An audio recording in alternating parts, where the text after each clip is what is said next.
Making drugs available on prescription or at similar prices to booze would cut burglaries, theft and robberies by 3/4, they claim. Add in the cost of policing these crimes, trying them in court, sending the guilty off to prison or rehab, probation, not to mention the chances of reoffending, and you can see how under the current system, costs run up. But is money, or saving money, reason enough to legalise hardcore drugs? Transform, by the way, are even in favour of the government taxing these drugs, so smackheads could actually contribute to society, maybe even to the health service.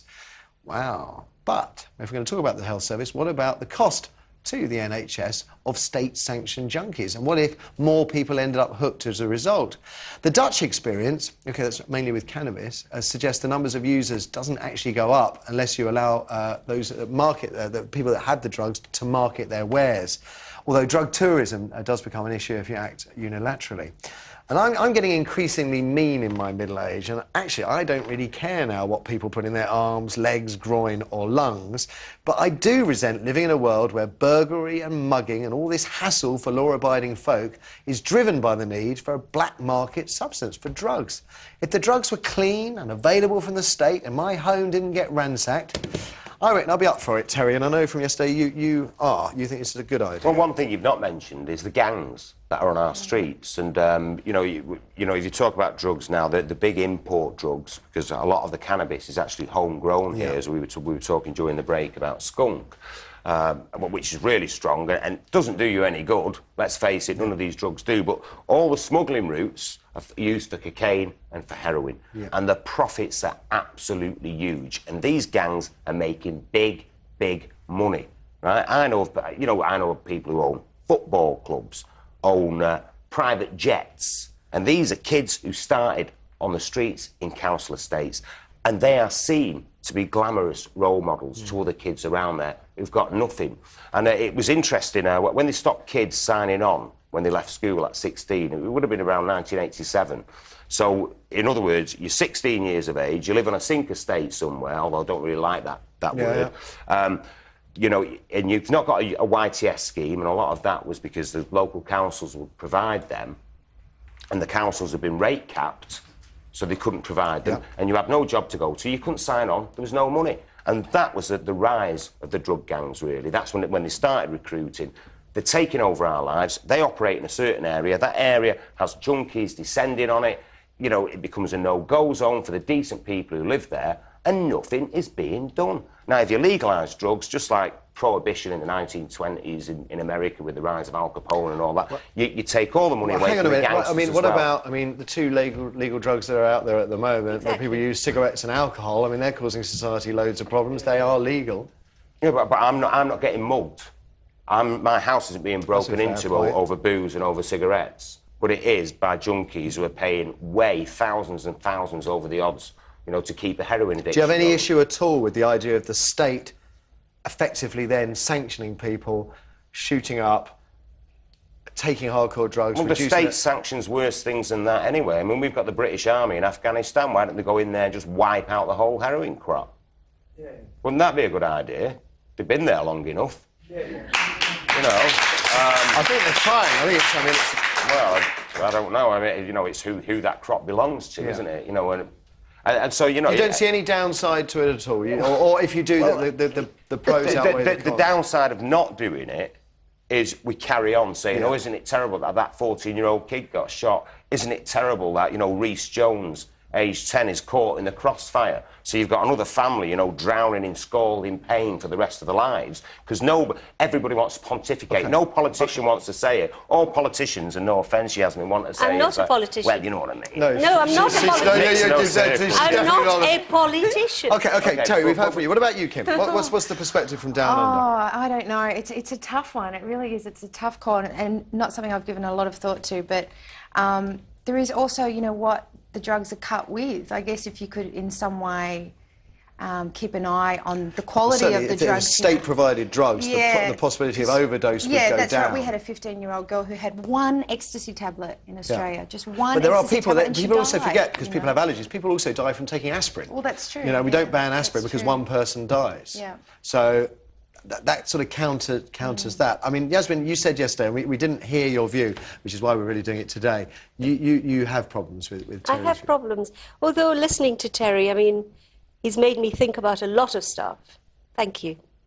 But I still feel, legalising alcohol, well, having alcohol as our legal drug, has not made us any better. No, but we don't get, I think Terry's quite right, you don't get burgled by people looking... But you do get other crimes committed. Do. I mean, we've got, as we know, rapes are happening when girls are too... I mean, all sorts of other crimes are attached to this. So I don't think we should understate the damage in the home. A lot of domestic violence is perpetrated by drunk men on their wives and children. So, and we don't hear about it because it's such a hidden crime. So I don't think that legalising will get rid of crime in general. There'll be other crimes. Where I think he makes a lot of sense, and I've been thinking about it since yesterday, is that the quality, the kind of what's happening to these young kids who get into the trade, the trading of drugs, and then what they then do to their neighbourhoods and schools, perhaps cannot be dealt with in any other way. So I have listened, but a part of me still feels for society to say, next to the tomatoes in the supermarkets, you can buy your drug of choice. Yeah, but don't forget though, you can go into a shop and you can buy perfectly legally a packet of cigarettes, which every piece of research around suggests if you get addicted to it, it's the most addictive substance known to mankind, so it's quite likely. You have a really, 1 in 3 chance, I think it is, of dying. 110,000 people a year in this country die from cigarettes, which the government makes £8 billion in revenue from. I know, and my problem is that every time we talk about this, people say, but we have cigarettes and we have booze. Why do we want to add a third evil? Well, why don't we deal with the the thing is, though, we already have the evil. At the moment, the evil enters my life in the form of burglars. But, you know, you go to Canada, the way you buy booze in Canada is very different. Very restricted, very restricted. We could do that. But that's not about the drugs issue. No, what I'm saying is we could deal with the other two. Time. I'm really painfully aware. I want to hear from you guys on this. Should we legalise drugs? Have we got 14 billion reasons here, Amy? OK, let's start with Scott then on line 3. Morning, Scott. Morning. What do you think, sir? Well, I can't see the difference if it's legal or illegal. Drug addicts are still going to need to use the drug and are still going to commit crime. Say if it's available on prescription at under a tenner, Scott, and I don't know what a junkie pays now for heroin. I'm on a prescription. I've been on methadone, which is a heroin substitute, for nearly 10 years, and I still use drugs. But I mean, I've done all the prison. I've spent all my teens and 20s in prison. Do you go burgling houses? Pardon? Do you go burgling houses? I used to, yeah. Right, but since you've been on methadone, you don't? Pardon? But since you've been on methadone, you don't? Well, no. Right, so hang on, isn't the whole point that if you're paying less or you're on a prescription, so the need to raise large sums of money to buy black market price drugs is taken away, you don't do the crime. I don't care, frankly, if you're addicted to something or not. All I'm interested in is stopping people burgling my house. Yeah. You've just said you don't burgle houses anymore. Whether the drugs are illegal or legal, that's not going to make a difference. They're still going to... But you've just said you've stopped doing it. If you're getting it on prescription at a fee that is affordable, there's less reason to go out burgling. Oh, true. If they're going to do that, then that's great, but...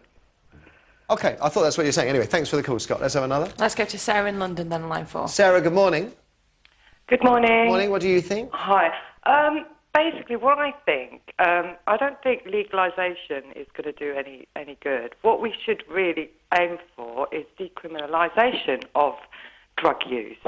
I don't think people should be made to feel like criminals when they're doing something recreational. Hang on. There's a lot of problems with drug use. Sarah, let's start from the argument that Transform's putting up. There is massive amount of crime attached to drugs, £14 billion. How does decriminalisation, making the drug user no longer fear being apprehended, how does that help me with my burglary problem? Because a lot of the drug problems that we have today, a lot of the crime that we have today is to do with... I mean, I watch your programme every day. Every day there's a problem that you have an issue about young people. Yeah. Young people that are committing crime, that are stabbing each other and all these different things. A lot of the drug use that I see in my life is to do with young people. Any older people that are doing it on the weekend. Sarah. In the evening, I say again, they don't want to drink. Decriminalisation removes the fear of arrest from the drug user, but if they're still buying gear at black market prices, requiring large sums of money, how is that going to help? You take the glamour away. Yeah, but you're still putting the money in the pockets of the gangsters who are the dealers. Obviously, that's going to take time, isn't it, Terry? It's going to take time to sort of get rid of that. Well, the gangsters stop making... The glamorous side of drugs is the illegal... Yeah. The kids are, especially the youth, they glamorise everything. Everything's glamorised with drugs, yeah? The whole thing, I mean...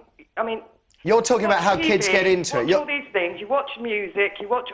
Especially with the youth, it's all in hand. Everything's about glamorising. Sarah, we've got to go to the break. I'm sorry to cut you off in your prime. I can see the point you're making. You're talking about young people getting into it, and I think you've got a point there. It would certainly reduce some of the glamour. I think the point of Transform and Terry's argument is, as long as drugs remain illegal, gangsters control them, the prices are high, and as long as the prices are high and people take drugs, they'll be burgling our houses. 14 billion reasons. Food for thought.